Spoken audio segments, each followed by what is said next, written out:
Ano problem? problem dito. Eto, lapitan ko na nga po yung isa.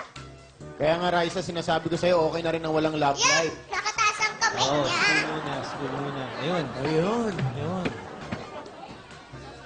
Yan, di ba? Mga problema ng pag-ibig. Ate, ano pong pangalan mo? Hi, Raisa! Hot afternoon sa'yo! It's so mainit outside, no? I'm Angel na Ay, pala. hindi po. Tatanong ko lang po pangalan nyo. Upo po kayo. Yeah, my name is Angel. Taga saan ka po?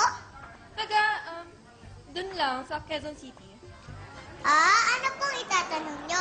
Ano pong problema nyo? Actually, magkalayo po kasi kami ng boyfriend ko. Taga saan ka po ba? Yun na nga, from Fairview, Quezon City po. Saan po yung boyfriend nyo? Andun sa Makati. Lapit-lapit lang po eh. Kala ko magkalayo kayo.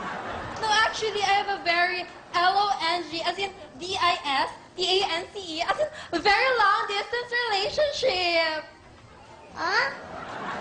Ewan ko sa inyo. Ano pong itatanong sa kanya? Ano po itatanong sa kanila? Sabi niyo po sila. Good morning po. Itatanong ko lang po, anong advice po sana mabibigay nyo since may long-distance relationship problem po ako?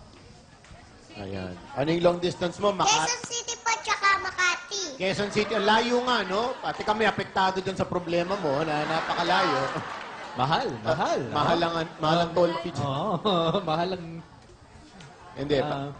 Pag mga ganyan, long distance, I think ang pinaka madaling solusyon dyan ay mag-text na lang kayo.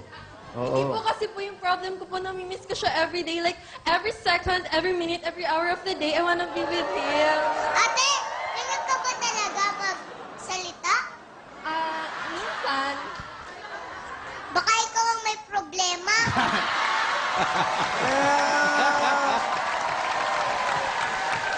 Alam mo, Raisa, actually, ikaw kasing ginagaya ko. Ikaw yung idol ko. Hindi naman ako ganyan eh. Ang pino ko magsalita. Minsan, ganun ka kasi minsan. I-viber mo na lang yung boyfriend mo. Ganun ba? Ang dami mong problema. Labo mo. Ganun ka kasi ako. Wag na. Wala na oras. Ikaw, meron pa po. Ang gulong kausap eh. Hindi ko maintindihan. Sayang airtime mo.